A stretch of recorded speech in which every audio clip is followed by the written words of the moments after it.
I can never work out if the mic's working. I'm just loud, right? It's working. There we go. Thank you. Well, I usually like to start bang on time, but there's too many people coming through the door, right? So we are just a few minutes late. My name's John Davis. I'm director of the Strand Group. This is the 76th meeting. Before we begin, it's our great pleasure to have the Vice-Chancellor of King's College London, Kshitij Kapoor, who'd like to say a few words. Well, thank you very much, John. It's a privilege to be here, and it's a pleasure to say a few words, and I think our words are welcome. It is great to see distinguished guests who are not only here to listen, but who are very much the part of the story that Sir Michael and Michelle will be talking about. But the other thing I think I would like to take a moment. One of our alums, David, actually asked me, so how are you, Vice-Chancellor? And I thought the first thing is, I'm not arrested. I still have a job. And look, I don't say that in jest. This is a precarious time for universities. The universities have had a particular place, dare I say place of pride, in the Western liberal tradition. That we almost thought that was the rule of nature, that it almost ought to always be so. And when we saw an aberration, we pointed to others. What's that happening in Eastern Europe, or what's that happening in other parts of the world? One would have never thought that so close to the world we know, we would see such a major reorientation of the relationship of power to universities as we are seeing. And what is particularly disheartening is that students seem to be the pawns in all of this. And that brings me to the issue of academic freedom. I think if there is a particular value that universities bring to the Western liberal tradition, and I mean that, don't mean a political Western liberal tradition, but the sort of academic and conceptual Western liberal tradition, it is the ability to seek truth, but also the ability to speak truth to power. And it is in some sense the indulgence of power that it allows the universities, and I hadn't quite realized that it was the indulgence of power that allowed the universities to speak truth to it, and that can be taken away is something for us to behold. We will be talking about power today. But I think in the scheme of the scenarios of the rest of the world, this is actually a convenient aspect of power to discuss at the university. But I thought it would be remiss if I did not share with this distinguished audience, in this very wonderful setting of King's College London, where we still have the pleasure to convene you openly to speak about these issues and speak your mind. So thank you for being here. Congratulations, of course, to Michelle. Thanks to Sir Michael. And always, John, you put up a spectacular show. And I see here our stars who've been in your 74th and the 75th, so over to the 76th. So thank you. Welcome from me. And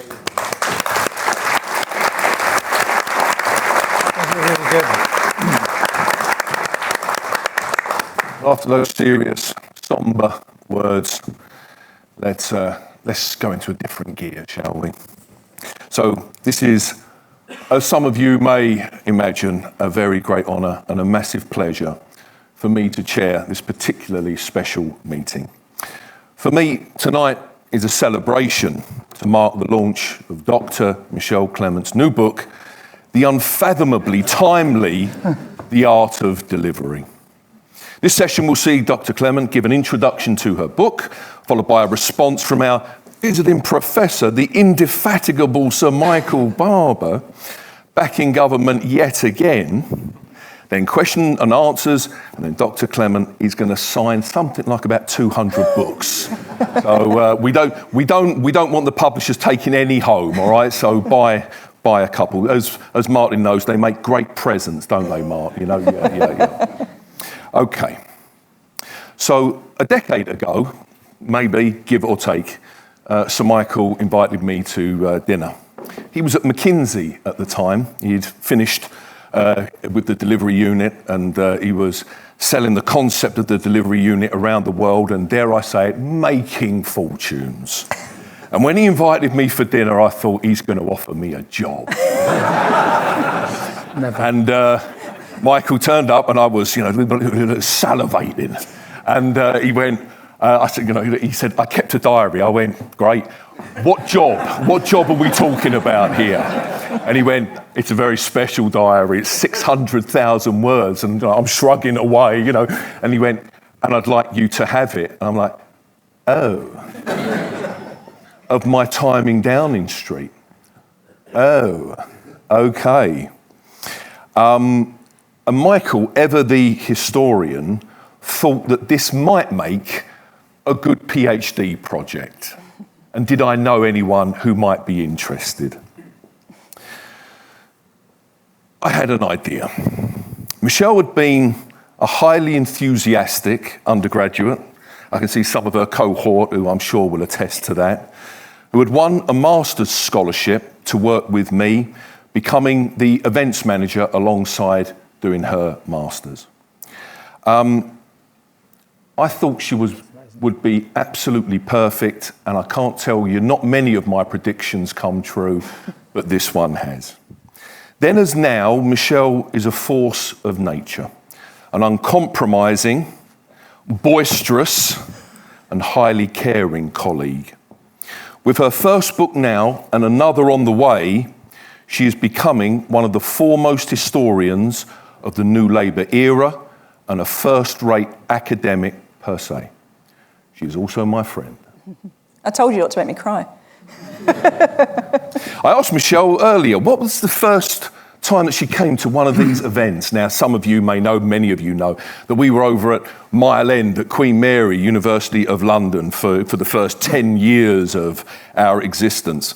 And this was in 2009, Mile End Group 61, when Professor Christopher Andrew was speaking about his book, The Official History of MI5. Now, I'm sure I'm breaking all kinds of confidentialities here, but Michelle's nickname in the group is Snoops. And I wonder if that's where it came from. She has been a leading figure at just about every one of the over 100 Mile End Group and Strand Group since. And while she chaired several, she has never headlined one herself. Let's put that right tonight. And let's get the party started. Dr. Michelle Clement.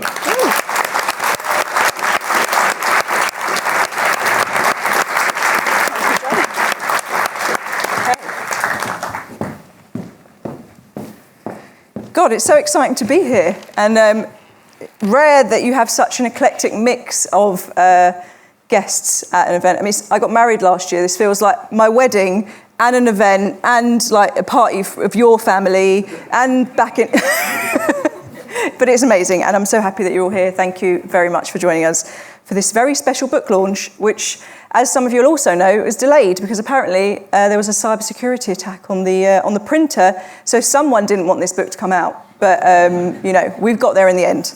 I am deeply honoured to be joined on stage by two people who have quite simply changed the direction of my life, and in different ways, two individuals who are quiet revolutionaries. That is Sir Michael Barber and Professor John Davis. Thank you both for making this extraordinary project possible, and for your patience, they did have to be patient, and support throughout. Another person who made this project possible is our illustrious sponsor, James Johns, sitting there at the front, who incredibly managed to get corporate sponsorship for my PhD, for a history PhD. And that's, as John said, where the book came from.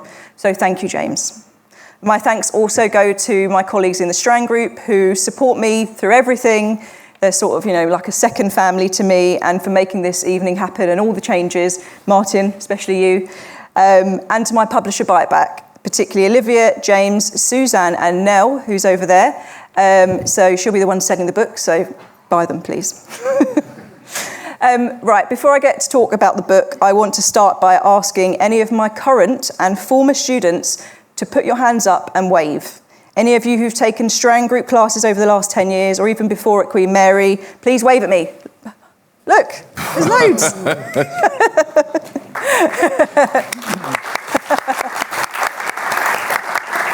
I want to thank, apart from embarrassing you and detracting from me, I want to thank all of you for allowing me to share what fascinates me, how government works, for debating with me, and for sharpening my thinking in the process.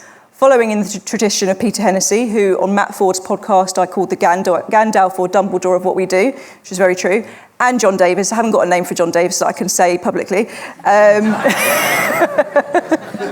It is through teaching, I'm following in their footsteps, it's through teaching that you really get an understanding of what you really know, a sense of what you really know. And it's through teaching that you get to test and refine your ideas with brilliant, inquisitive minds. So teaching is the lifeblood of excellent real-world research, and often it doesn't have as much focus in academia when we talk about, research. We speak a lot about research, but not so much about the teaching. But teaching really is the lifeblood of what we do. And it also matters so much, the teaching, because those people who just put your hands up are the next generation of civil servants, politicians, business people, journalists, citizens, taxpayers, and, importantly for this evening, public service users. And so for you to be equipped with an understanding of how government works in practice is of value to you and of value to us all as a community. That understanding enables us to better hold our governments to account because we understand what they're trying to do, and judge those who want our votes, which is particularly important in a populist time when people promise us things they're never going to deliver. And so delivery is closely linked to democracy. Right, on to the book. The Art of Delivery, the inside story of how the Blair government transformed Britain's public services. As John mentioned, I spent 10 years researching and writing this book so that I, and in turn you, could understand what it really takes to deliver effectively in government. The conditions for success, the challenges, and even the crises that it takes.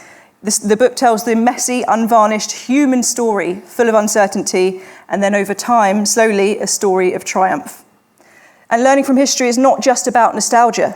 It's about addressing a lack of institutional memory, which can lead to a government being conducted in an ahistorical environment. And so this book offers a historical lens with which to view the delivery of public service reform during one of the most transformative governments of our time. That is Tony Blair's New Labour government. My specific focus, as you now know, is on the Prime Minister's Delivery Unit, led by Sir Michael Barber from 2001 to 5.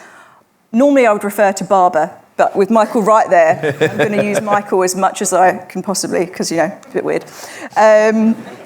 It was this unit, Michael's unit, staffed by young civil servants and consultants who helped turn prime ministerial rhetoric into reality. Tony Blair himself told me that the delivery unit was quite revolutionary, more so than we realised at the time. My research is partly based on a very special archive that John mentioned, Michael's handwritten, private, unpublished diaries from his time in government. Those 4 years' worth of weekly diaries amounted to 600,000 words, which I transcribed without AI. So thank you to you, Michael, for entrusting me with your diaries. I hope I've done justice to the incredibly rich history that they offer. I also did some interviews with key cabinet ministers like Alan Milburn, David Blunkett, Charles Clarke, special advisors like Ed Balls and Sally Morgan, and senior civil servants like Richard Wilson, down there at the front, the cabinet secretary, and Nick Macpherson and John Geeve. So these are permanent secretaries, people in the Treasury working with the delivery unit. And I interviewed some civil servants who were working inside the delivery unit, some of whom are here this evening. I won't make you put your hands up. They're over there. Many of these individuals had never spoken about this topic before. So, I remember when I started the PhD, someone said to me, hasn't some think tank written a pamphlet on this? Is there anything left to write? And I thought, yeah, I think there is. And part of that was doing these interviews as well as Michael's diaries. And this aspect of the Blair government has largely been lost to history. So much of our perception of that government is based on foreign policy, while the domestic achievements receive far less recognition. And much has been written about the science of delivery, which I would refer to as the consistent monitoring processes. Michael might say different. But little has been written about the art of delivery, which I would call the relentless relationship building. The issue of a lack of institutional memory in government also exacerbates the need for books of this kind, particularly with Labour back in power after 14 years and with a bold reforming agenda. So none of this is to say that the context then is the same as the context now, but there are clear lessons that can and are informing government today, which I'll mostly let you ask me in the Q&A or ask Michael. So I'll just get into the story itself now. I'll give you a bit of a summary of the whole story so that those of you that are not familiar with the delivery unit and haven't been taught by me on the New Labour Years course get a sense of what the book's about and then buy it. In May 1997, after 18 years out of office, the Labour Party won a historic landslide victory at the polls. And I feel like I understand that victory more now, having listened to Neil Kinnock talking to a Times podcast about the 1992 general election and just how much of a blow that really was, that, you know, they felt like they professionalised the machine so much, yet with John Major you had someone who was a new face, who was a novelty, and actually really the race in Kinnock's view was between Margaret Thatcher and John Major, not really Neil Kinnock and John Major. So, you know, it makes me feel more viscerally how big that 1997 victory was. And New Labour had developed a bold rhetoric, but their pledges were relatively modest. They had agreed to stick to Conservative spending plans if elected for the first 2 years, because economic credibility was crucial to winning that election. Initially, they focused on standards, not structures, a line given them by Michael. And the 1997 pledge card had 5 main promises: to cut class sizes to 30 or under, fast-track punishment for persistent young offenders, cut NHS waiting lists by treating an extra 100,000 patients, get 250,000 under 25-year-olds off benefits and into work, and no rise in income tax rates. Some of that may sound familiar. But within months of being in government, Blair's polling expert, Philip Gould, informed the Prime Minister that the focus groups, all important then, perhaps now too, were complaining of non-delivery. The sheer size of the parliamentary majority had raised public expectations about how quickly things could be changed. And so 2 years into his first term, Blair had become frustrated with the lack of progress on public service reform, which was increasingly becoming central to his mission. And in 1999, he complained of having scars on my back as a result of trying to reform the public sector. Blair's rhetoric was a reflection of his own frustration at the challenge of learning how to govern on the job, having never been in government before, but also at the many resistances he found in the system. And so, as Richard will know, he decided that 1999 would be his year of delivery. But in fact, Tony Blair was still working out what he wanted his agenda to actually look like. You know, we said it was relatively modest. He realised it was important to the electorate, and was learning how to govern on the job. And so he began to understand how public services then worked by learning through crises in the first term, particularly the fuel protests, foot and mouth crisis, and the winter flu crisis. His involvement in managing these crises allowed him to deeply immerse himself in the details and see how the system and policies were working in practice and where the problems were arising. As mentioned, the new government had agreed to stick to Conservative spending plans for the first 2 years. This all changed in 1998 with the Comprehensive Spending Review, which started to put vast funding into public services. However, resources alone did not necessarily lead to successful delivery. Public service agreements were also introduced at this time, some 600 targets which tied funding to specific outcomes. But there was no framework to track progress and problem solve other than Gordon Brown's Cabinet Committee on Public Services and Expenditure, which was a rather blunt instrument. And although the implementation of reform agendas had been an issue for virtually every Prime Minister, there had been a lack of progress in setting up a framework to track prime ministerial priorities. Ahead of the 2001 general election, there was a huge amount of planning undertaken to prepare for a radical public service reform agenda in the second term if they won. And Blair's team looked to the successes of the first term, particularly in education, under Education Secretary David Blunkett. Blunkett had charged Michael with designing and implementing the school strategy and creating a standards and effectiveness unit to undertake this work. And this unit and that work was essentially a microcosm of how to deliver for Michael, which then was expanded with the second term. So that's some background, but we'll fast forward to 2001 to continue the story of why the delivery unit was created. And so after the 2001 election victory, a second victory, Blair stated that he saw it as a mandate for reform and instruction to deliver. He wanted a quantum leap in his second term, more structural reform to address systemic issues at the root. And by this point, there was a clear reform plan in many key areas, including a 10-year NHS plan, although Blair continued to make it more and more ambitious over time. Such is his nature, as we can continue to see to this day. So the aim of the delivery unit was to monitor and speed up the implementation of Blair's public service reform priorities, and this meant ruthless prioritisation of a small set of well-defined priorities in health, education, transport, crime and asylum to be achieved by the next election. Blair chose Michael to design and lead the unit, who by this point was a civil servant, having transferred from being a special advisor in the first term. Now, it's worth keeping in mind that the delivery unit was part of a larger whole, a wider intellectual and institutional approach to reforming public services that the government was pursuing. It did not operate in a vacuum. The challenge of reforming the structures and the policies while also ensuring delivery was a tall order. When I interviewed Alan Milburn, Health Secretary in 1999 to 2003, he told me, "What you're doing is you're flying the machine and you're building it at the same time." So how did the delivery unit work in practice? Well, it was staffed by about 40 people, civil servants and consultants who shadowed the work of each of the delivery departments. Michael kept the unit small on purpose because he didn't want it to become a large bureaucracy overseeing an even larger one. They established new routines, delivery plans, quarterly delivery reports with league tables, stock take meetings with the Prime Minister, priority reviews to tackle urgent problem areas, monthly notes for the Prime Minister, and delivery training seminars for civil servants. Quarterly stock takes were the central mechanism for holding departments to account. With the Prime Minister in the chair, Michael would present progress on agreed data for the first few minutes, and then the Secretary of State and the Permanent Secretary for the department would account for their progress or lack of. Blair was personally and visibly committed to the work of the delivery unit over the Parliament. He held annual press conferences to publicly explain where they'd got to, where Michael would purposely give a very academic presentation so that he would be believed. And actually, I've managed to find the archived websites, which are hilarious in themselves to look at these 20-year-old websites, but with pictures of Michael and Tony Blair in the state dining room in number 10, you know, with actually probably Tony O'Connor there in them as well, who I think was helping with the PowerPoints. But, you know, this kind of almost seems earnest. A Prime Minister saying, look, come and see each summer how much change we're making each year on these micro targets. But it was what they were doing, and it was designed so that people could, understand the progress.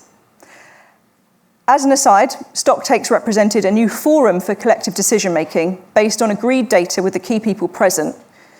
And I say this in response to the criticism of the Blair government and SOFA government, which may well be true for foreign policy, but when it came to domestic reform, the stock takes and the delivery unit process did represent real rigour and having the right people in the room, including the Treasury. And so the delivery unit, of course, encountered challenges. Getting established in the first place, it faced serious resistance from the Chancellor, as it was seen as a threat to the Treasury control of the domestic agenda.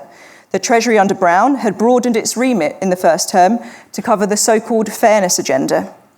And so a memorandum of understanding was painstakingly negotiated by Jeremy Hayward, Ed Balls, Michael Barber and Tom Scholar to determine how the delivery unit would work with the Treasury and departments. But of course, problems still arose. Initially, Cabinet Ministers complained of dual accountability to Brown's Cabinet Committee and PSAs, as well as the delivery unit priorities. And one Permanent Secretary was furious with Michael for giving his department a traffic light rating in a league table to the Prime Minister without first consulting him. Michael said, "This had always happened, I'm just telling you." However, going forwards, he did start to consult the Permanent Secretaries. And there are other crises to contend with, ones we know about. The build-up to Iraq in 2003 affected the work of the delivery unit, of course. Stock takes were temporarily adapted to official level meetings, which Michael chaired. And during this period, Michael advised his team, and this team can tell me, that while the rest of the system was focused on the crisis, they must keep pursuing delivery, must keep building momentum, because delivery never sleeps. And I think there's a line in the diaries where Blair is, in number 10 or seeing Michael in passing, and he sort of says, "How's the home front?" So imagining Michael as a sort of Clement Attlee figure during this time. But this success in adapting the stock takes during the invasion actually jeopardised the Prime Minister's continued involvement because they were so successful. And after the initial invasion, after a war, a Prime Minister is changed by that, of course. He wanted more time to think, or mind in reserve, as Walter Bagehot called it. Michael explained that the Prime Minister's complete withdrawal from the stocktake process would signal to Whitehall that he was no longer interested. And so Michael, of course, suggested an amended schedule which saved the Prime Minister a lot of time, and this was accepted. Fortunately, early 2003 was also the period when clear progress was beginning to emerge on the delivery unit priorities. Of course, there were many other challenges which I can talk to you about in the Q&A, and they are also detailed in the book. So, what did the delivery unit achieve? Progress was made in the vast majority of priority areas, and they started to change the culture of the civil service. By the summer of 2005, there was progress in all priority areas in health, with key targets on A&E waiting times and GP appointments met. In education, there had been progress on the majority of priority areas, though ambitious targets on literacy and numeracy had been missed. Results had still improved over the last 4 years. And in the Home Office, there had been improvements in every target area. On transport, a little bit more mixed. The rail punctuality target had been hit, but the road congestion target had been missed. And so there were more teachers, more nurses, more doctors, more police. Public services had been renewed and expanded. Successive cabinet secretaries now saw delivery as an explicit function of the civil service, and this wasn't the case before. I interviewed Robin Butler. You can also see that in the book. A cabinet minister told me that the delivery unit was the single biggest contributor to the delivery of public service reform. And a senior official, you can find out the name in the book, in number 10, told Michael that he had managed to increase the power of the Prime Minister without damaging any relationships. Quite a feat, especially during those years. So what made it work? Well, the work of the delivery unit became mutually beneficial for departments and acted as what David Blunkett called a transmission belt to communicate problems back to the Prime Minister, which he could then help unblock. It also addressed gaps in capacity to deliver within departments, and stocktakes offered all-important access to the Prime Minister for ministers. The delivery unit even became a tool for the Treasury, whereby they assessed the deliverability of new programmes in successive spending reviews. And indeed, that eventual alignment between the work of the PMDU and the Treasury was remarkable given how it started out and the continued Blair-Brown rivalry, which flared up several times during this period.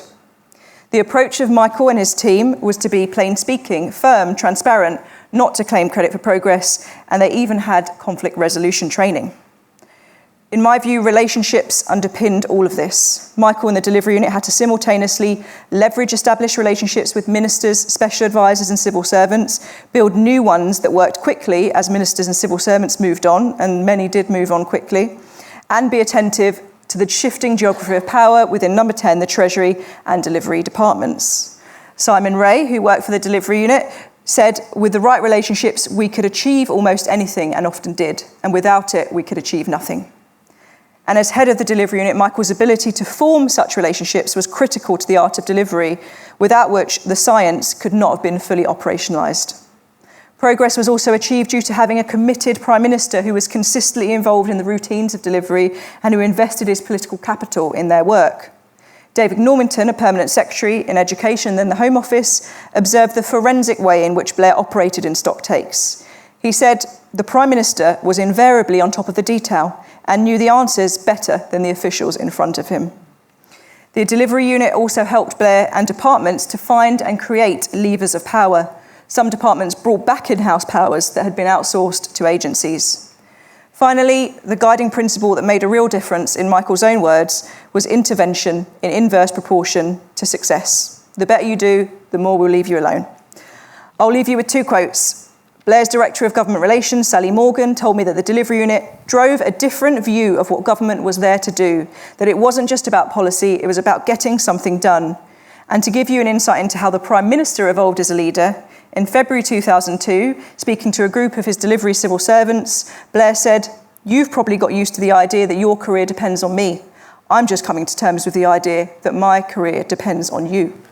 And so, in short, the delivery unit helped transform public services, change the role and capacity of the civil service, and set a new standard for what it means to be an ambitious Prime Minister who delivers. Thank you for listening. Very good.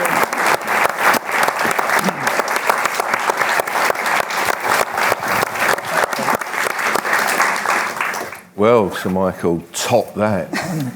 That's impossible. Couldn't possibly top that, but it's a pleasure and a privilege and an honour and very humbling actually to follow you, Michelle, in this august gathering. So without folly, but I'll start here and then maybe walk around. But I actually want to start by before I get into formal remarks, I want to tell a story of what it was like trying to do delivery. And everybody knows the famous British excuse for being late to work, leaves on the line. You've heard it before. We, in the delivery unit, set about tackling the leaves on the line problem. And this is how it went, because we were doing rail punctuality and we hit the target. You looked at the data for the whole year, and it kind of peaks in the summer about this time of year, because the weather's decent, and it crashes in October. Now, the question is, how do you deal with that in the relationship way that Michelle described? So we go to the Ministry of Transport. We had a woman called Lucy Chadwick who did great work on all this, and you say, we've been looking at the data you sent us. This is early on in late 2001 when we still new. We've noticed that the data really dips in October. And why does that happen? They said, surely you know. We said, no, we don't know. Learned naivety, very good thing. They say leaves on the line, and we say yes. We know about leaves on the line. What we want to know is why that takes you by surprise. The first passenger train left Liverpool to go to Manchester in 1830. And every autumn since then, the leaves have fallen off the trees. And now, here we are in 2001, and you say, oh, the leaves have fallen off the trees again. Wonder how that... So, by the way, that first train did run over the local MP and kill him, so it wasn't a perfect... But anyway, so they are... So they say, well, what are we supposed to do about it? We said, the NHS has a plan for winter. Why don't you have a plan for autumn? They said, well, what would be in the plan? And then we did, so you see, it's all about questions. So then we said, well, let's do some international benchmarking. Is there any other country in the world where the leaves fall off the trees in autumn? Canada. Canada's actually really good, because not only do they have leaves on the tree, the trains are on time in the autumn. That's really good. How do they do it? They cut down all the trees near the railway. Can't do that in a small, crowded island. Sorry. Is there any other country in the world where the trains are on time, the leaves fall off the trees, and they don't cut the trees down near the railway? And they said, we don't know. And I said, well, how about you go and research it? And they come back a week later, they say Poland. Amazing. So what do they do in Poland? They've learnt it. Good credit to the DFT. So the Poles had a machine that went all the way around the track in September, every mile of railway track in Poland, and put resin on the railway. And then they tell the driver, say, don't worry about the leaves and the wet leaves and slipping on them, because we put resin on, so you can go just as fast as you would normally, so the trains arrive on time. We said, that's a plan for autumn. Why don't you put it in place for autumn 2002? They agree to do it. We're just thrilled to bits with this. They go off and do it. And we're data freaks. We love data. And so we get the October data for 2002, and it's worse than ever. Oh. Now, this is where the conflict resolution training really paid off. Because at that point, if you're working for a prime minister, it's quite tempting to bang the table and say he's going to be incandescent about this, or whatever, and yell. And we didn't do that. We had a phrase for those moments, and the phrase is, how fascinating. How did that happen? You buy the Polish machine, you run it around the tracks, and the data's worse than ever. They said, well, 18th of October 2002, you can look it up. 40% of the leaves fell in a single night. We said, okay, well, that was a bit of a problem for that weekend, we agree. But we've looked at the data from the 1st to the 18th of October, and it was already worse. So it's not all about the storm. Then they have to look at their shoes and have a think. And then they say, in the gap, I say, did you buy the Polish machine and run it around the track? And they said, yes, we did. What happened? And there's a long silence. This was tough for them. But we're very patient people.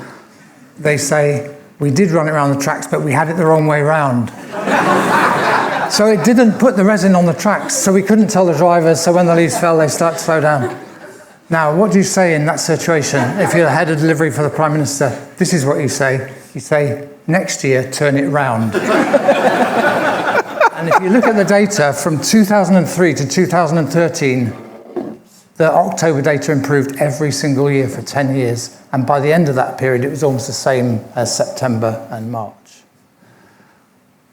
So the relationship thing is as important as the science, which is the message of Michelle's book. Look, this is a very diverse audience. It's a wonderful group of people. I'm glad to see Richard Wilson, who was the Cabinet Secretary when this all began and got me involved in this.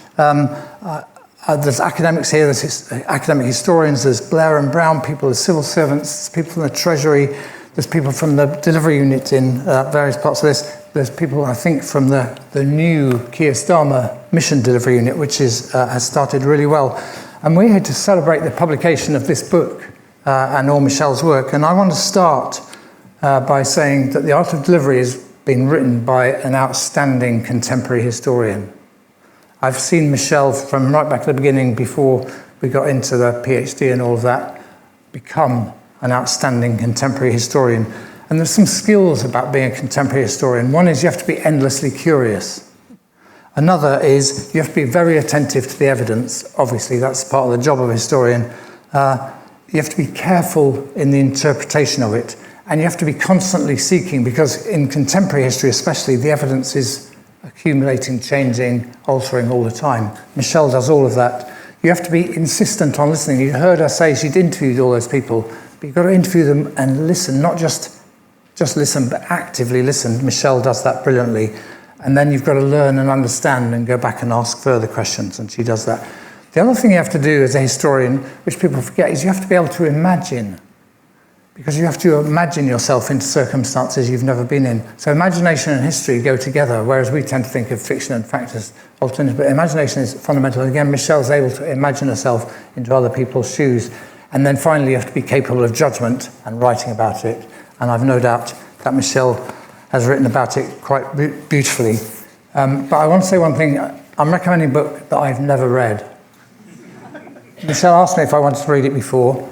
I chose not to read it before publication because I want to be able to say to all of you, the judgments in the book are all Michelle's. I haven't commented on the text. I don't want to comment on the text. I will afterwards, obviously. I'm looking forward to reading it.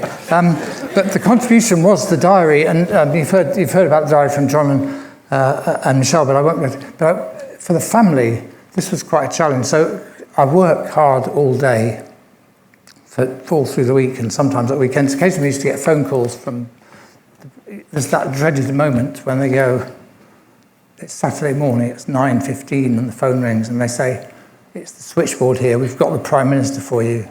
And you're thinking, hello, Prime Minister. One time, Naomi, who's somewhere in the room, two of my daughters are here, she answered the phone, and they said, it's number 10 here, and she said, it's number 62, how can we help?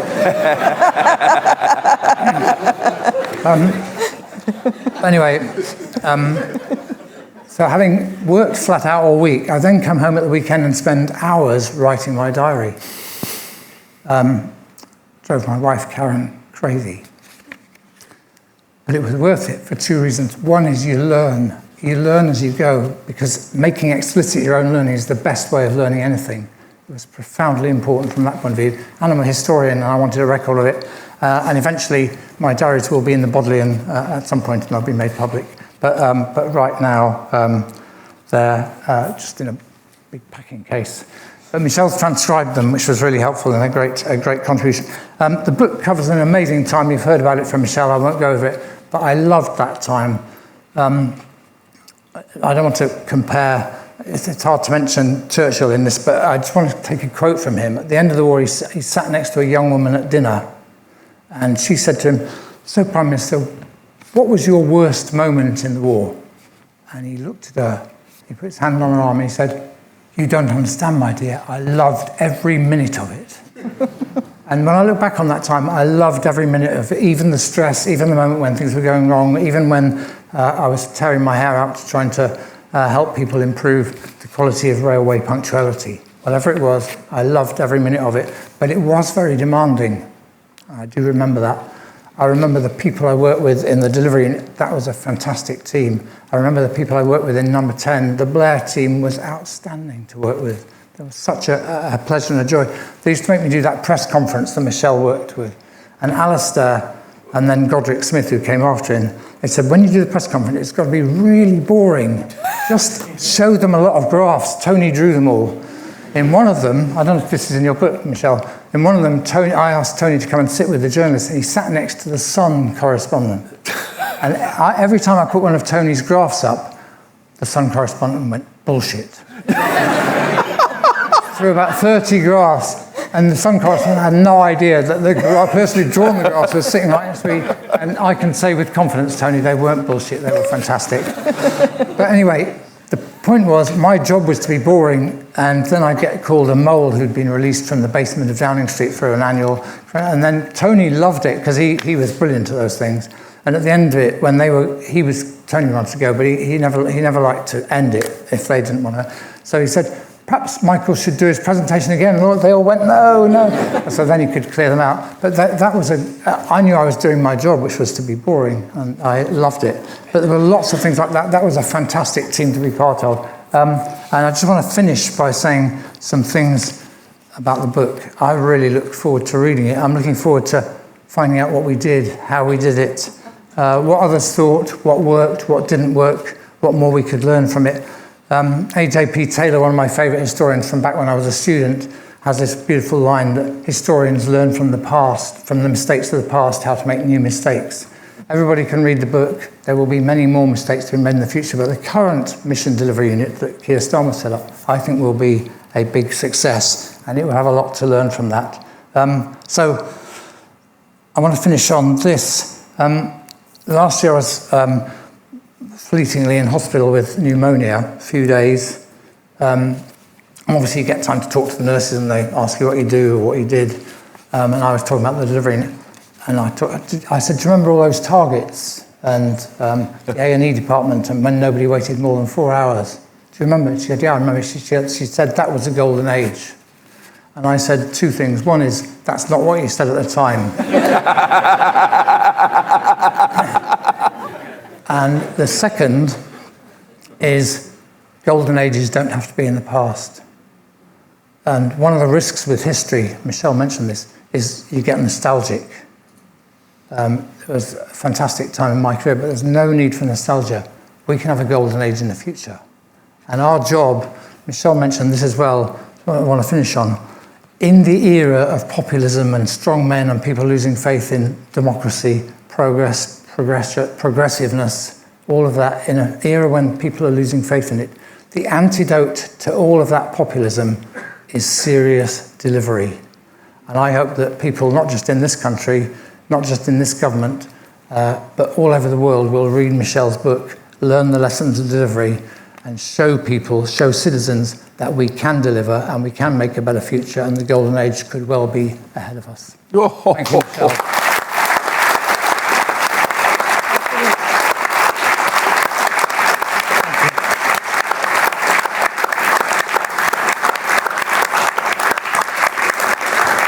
Okay, wow.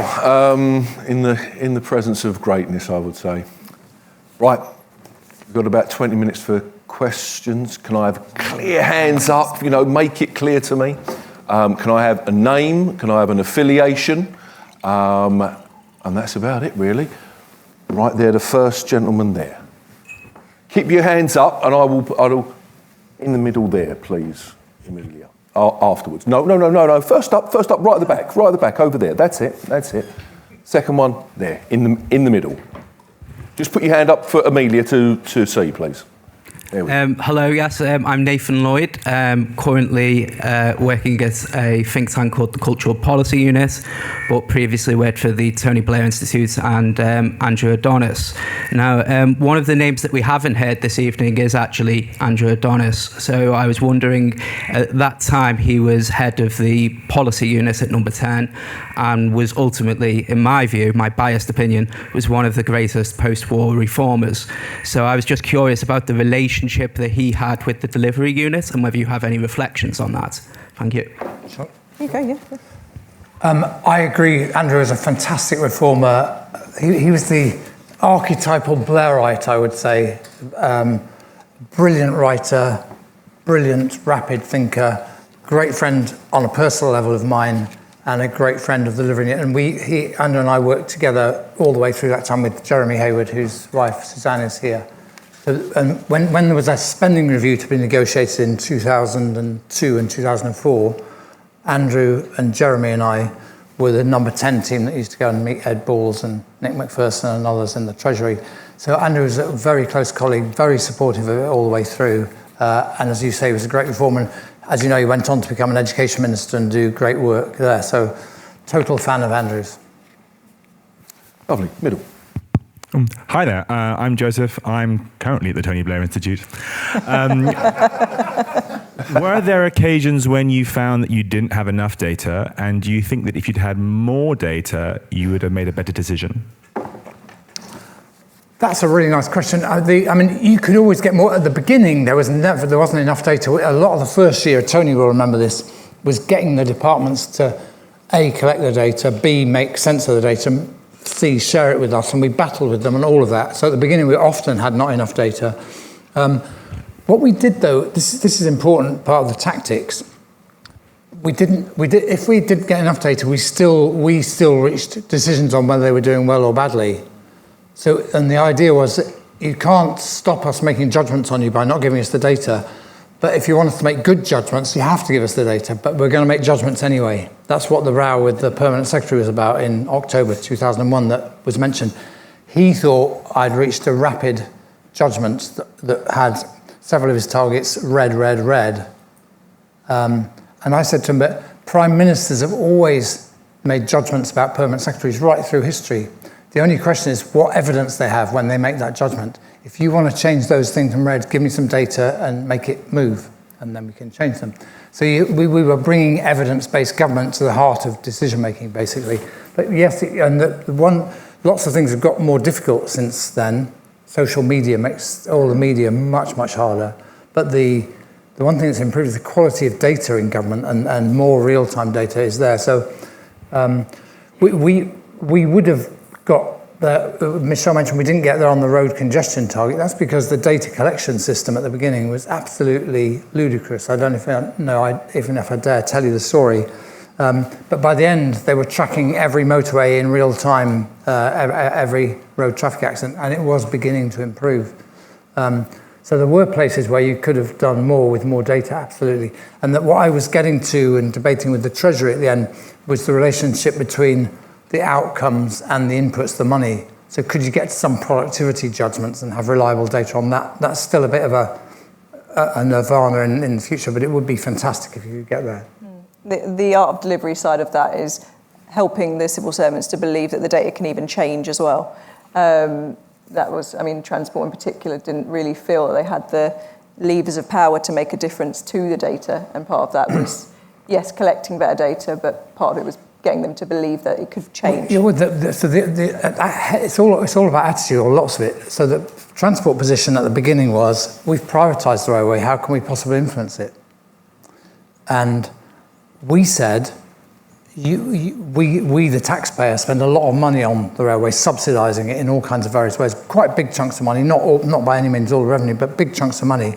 And then I quoted my friend David Pitt Watson, who's somewhere here, who was at that point improving companies by buying less than 5% of the shares and then going to the board and saying, unless you improve, we're going to create a shareholder revolt and change the board.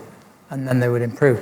So I said, if you can do it in the private, if 3% of the shares can turn a company round, surely 40% of the revenue can turn a railway round.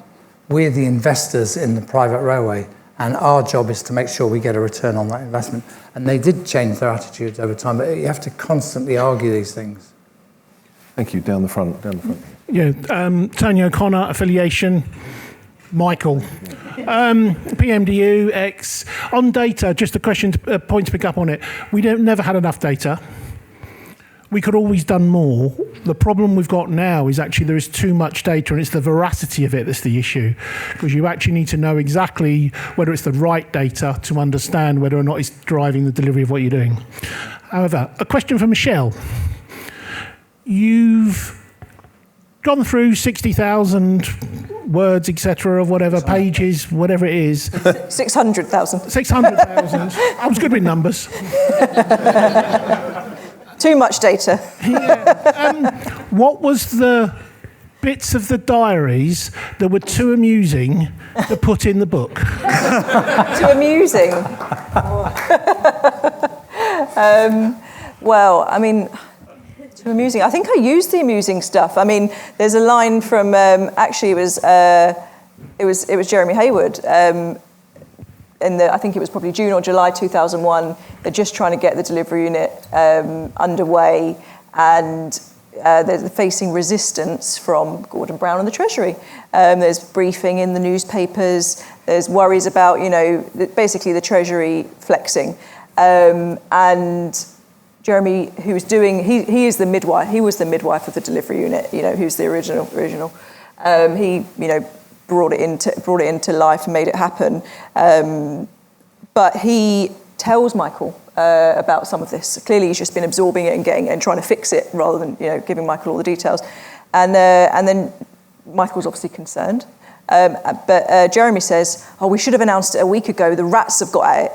That was quite a line. The rats have got at it. But I did include it in the diary. I mean, Michael was also doing lots of stuff with the British Council at the time and doing all sorts of travelling, in Russia. And that was fascinating. I mean, trying to work out, I've got quite illegible handwriting. Michael's handwriting is not the neatest. Trying to work out Russian places and people because I was transcribing that was an amusing experience for me.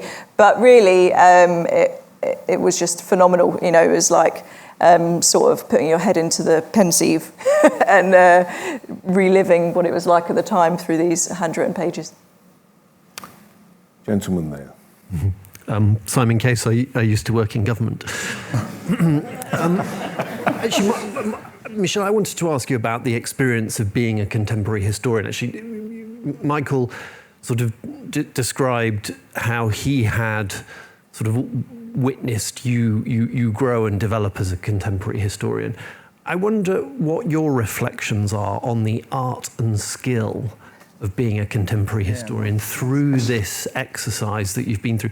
I'm particularly thinking about actually the opposite problem from, for example, medieval historians who, you had an abundance of information to go on, not just Michael's words, you could interview everybody. What are your key lessons on the, for contemporary historians in the room about this exercise? Well, I mean, look, when the project first came up, I realised very quickly this was a really bloody privileged position to be in, that it could have gone to some, emeritus professor. Instead, it was going to a 22-year-old, master's grad at the time. And so for me, and I wonder, I could ask other historians about this, could ask Michael, I think probably would know the answer for Michael. You've got to find a purpose for the work, because the work is hard and long and arduous, and at times, you're so deep in it, and you've got to keep a sense of the overall purpose. So you have to find a purpose for why you're doing it. I mean, I say this to my PhD students as well. Don't start it because there are going to be times when it's you don't want to keep going, and part of it was actually, I promised to Michael to transcribe the diaries, and chief delivery advisor, and the dates were pushed back at times. But I think you've got to have purpose for why you're doing it, because it's going to be hard and even boring at times. As Michael said, you have to be endlessly curious. I get that from my parents. Incredible. I'm just snoops. Always interested. You have to have that sense about you, because otherwise, I mean, the way I actually even realised that I had that was when I was sitting in Peter Hennessy's lecture as a first-year undergrad at Queen Mary, and Peter was telling us about John Major, and he comparing socks, sort of pulling up their trousers and showing their yellow socks or their orange socks, whatever. And I thought, oh, this is fascinating. And my friend next to me was like, oh, I just want to know the facts. It was, and that showed me there was something about me that really was interested in the anecdotes, in the small elements. And I think the contemporary history that we do at the Strand Group, building on Peter's work, is about the people. And so you do have to care about the people. You have to be interested in wanting to understand them, to get to know them. There is to some extent, a generosity of spirit as well, trying to actually understand what pressures they were under at the time, what they did and didn't know, because it's very easy to just think, oh, well, the delivery unit was always going to be a success, or it was only a success because of this or that. But actually, put yourself in their position. They didn't know at the time what was going to work and where the issues would emerge. Didn't know the 9/11 was going to happen in June 2001. That was a huge shift. So yeah, I think there's an empathy, curiosity, purpose as some of the things that would come to mind. Very nice, thank you. Yes. Thanks for a really interesting talk. Cassia Rowland, Public Services Team at the Institute for Government. I'm really interested, it's quite a centralised model, like you're based at the very heart of government, working very closely with the PM. Is there an equivalent for a government that's thinking about devolution, about maybe returning to total place, those kinds of more local or place-based approaches? How can you drive this kind of change in the same way with more devolved services?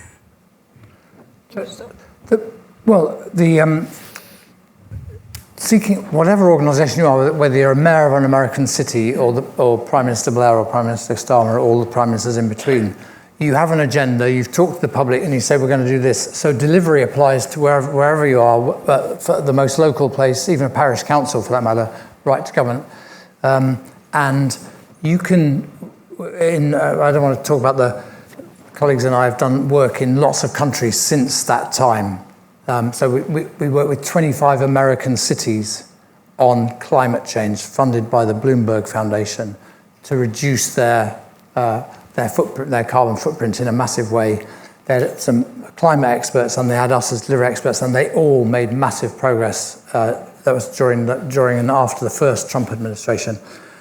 So the mayors got behind it. So if you see the mayor as the top, then it's top down from the mayor. But if you see it from Washington, it's not top down, it's very local. And I think this applies at any level. And if you've got, Andrew Adonis was mentioned earlier, what was he trying to do? He was trying to devolve power to schools. But a delivery unit can help him get that devolution done.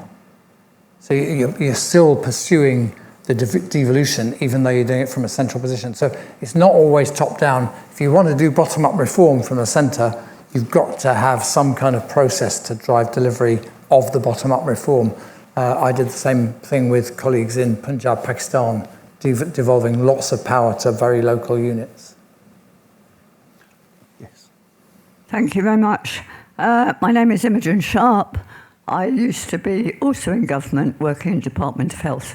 I consider myself one of Blair's babes, brought into government to change things from the voluntary sector.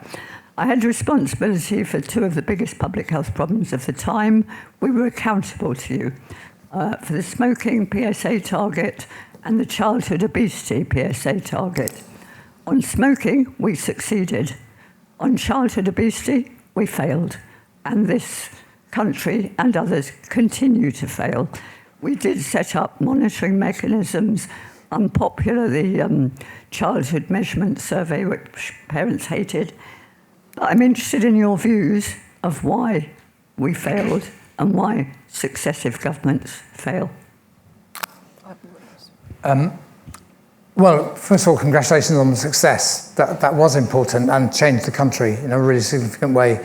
And that's a reform where the implementation turned out to be more straightforward than anybody anticipated, because actually there was big consent in the population, and these things do matter, and the design of the legislation matters, which we haven't talked about. So you've got that right. Childhood obesity is a very difficult, complex challenge.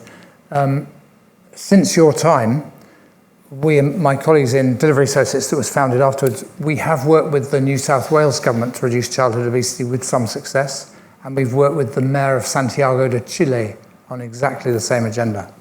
So it can be done, but you have to get all the different moving pieces on childhood obesity. And I think it may be a combination of it. In that time when you were doing it, it wasn't prioritised to the extent it needed to be because it's so difficult, and you didn't have all the strands lined up. Yes. Thank you very much. My name's Thomas Day, and I work for a political monitoring service called GovConnects, but previously I worked in Rishi Sunak's political office. And my question is, in terms of delivery, is one of the big challenges that was observed was the fourth estate, if I'm being polite, but also the parliamentary party itself of the governing party of the day. So my question really is, in terms of delivery, how do you come up against and how do you deal with effectively those two elements, especially when we're perhaps looking at something like, say, HS2, where a lot of MP input prevented that from being delivered successful? How would you think about going about that? Well, it's a very important question, actually, and part of the answer to that is that people other than me in number 10 at the time were very good at party management. Pat McFadden, who's currently the Chancellor of Duchess Lancaster, we heard about Sally earlier. These people had their roots out in the party. The ministers I knew about well, Alan Milburn, David Blunkett, for example, were very good at spending time with backbenchers. The majority was big, but the other, so they were good at managing, and you have to learn how to do that if you're a new government, and you need enough leadership and time to get that done. It was difficult in the Rishi Sunak time, but it is something you have to learn to manage, and those are the bits that I didn't really see, but I just knew somebody was doing it and doing it well. But what I did do were two things. Every few months, 6 months or so, we did a report to the cabinet. I presented to the cabinet, and if you were the Minister for International Development in the cabinet, you did Secretary of State. You didn't know what was happening on health waiting times because you didn't have time. But they loved knowing about it in that, and then there was some debate. But then later on, I got to do, which I wish I'd done earlier, to spend time with the Whip's office at Hillary Armstrong's invitation, and to talk to them. And they see almost nothing because they're doing what Whips do. But they loved. They said, "Oh, so that's really working, is it?" And I said, "Yes, it is. Here's the graph. Tony drew it."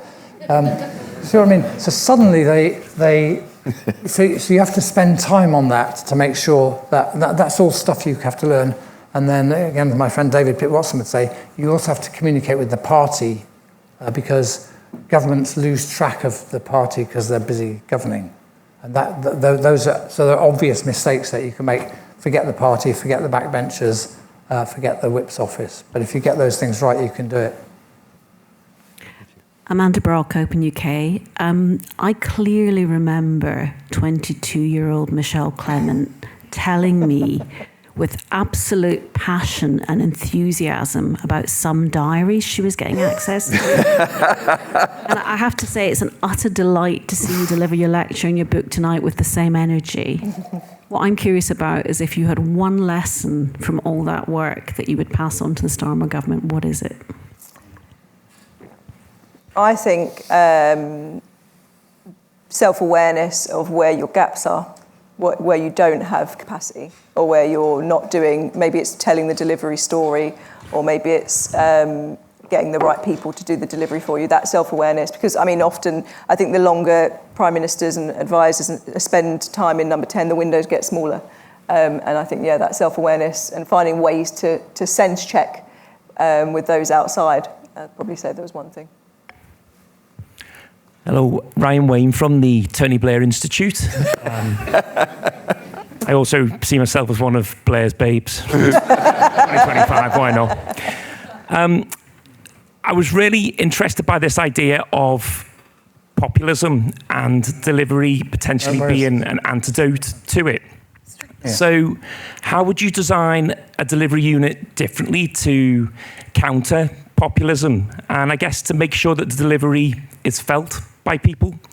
And the reason why I say that is because I don't think populism is about, the rise of populism is about people suddenly shifting to the extreme left or the extreme right, but I do think it is a reaction against the perception, maybe real or just felt, that government, mainstream government, can no longer deliver, alongside the speed at which politics now moves, exacerbated by social media. So I'd love some reflections and thoughts on that. But well done on the book, it's fantastic. Thank you very much, Ryan.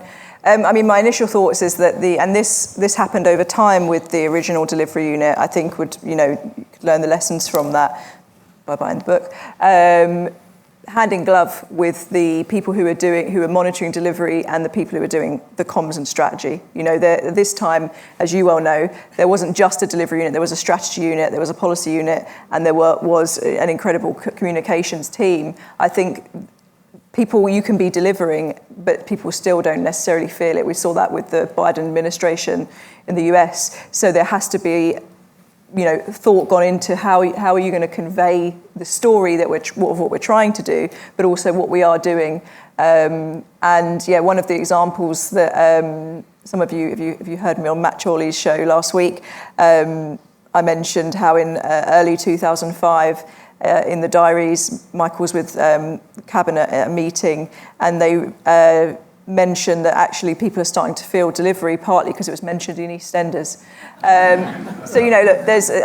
There's a myriad ways now to communicate with. I mean, maybe it's too fragmented in some ways in comparison, but I think that how you communicate the story and what's being done, even if those relentless press conferences that were happening each summer, I don't think, they weren't necessarily always getting a great write-up. It might have been a small bit, but you've got to keep going, and that story builds over time.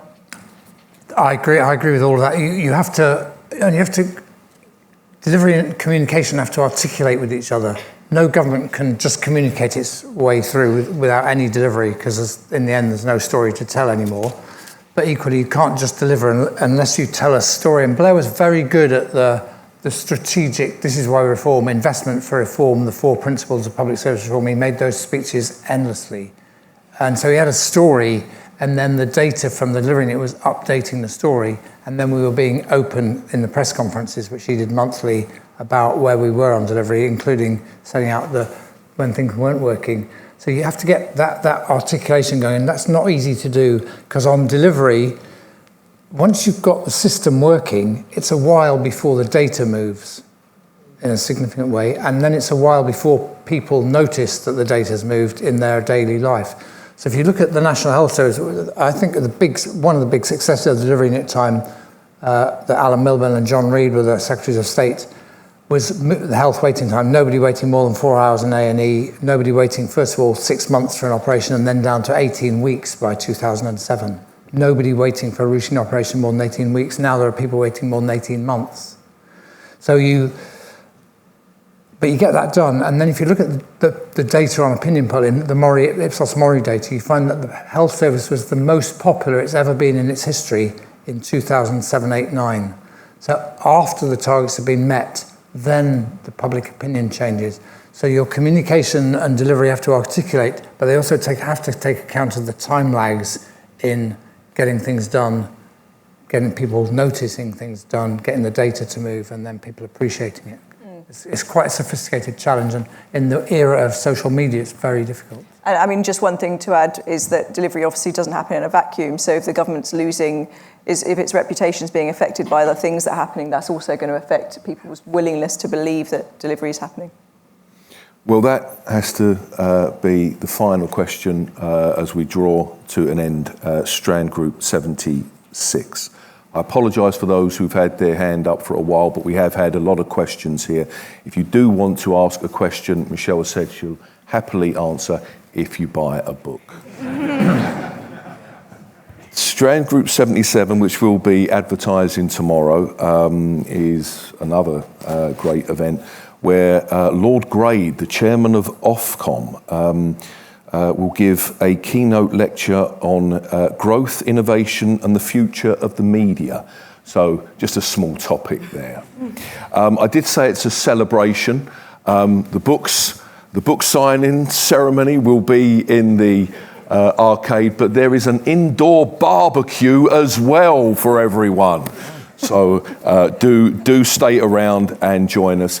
All that's left for me, as you can see how proud I am and how happy I am, is to thank Professor Sir Michael Barber and even more importantly, Dr. Michelle Clement. Yeah.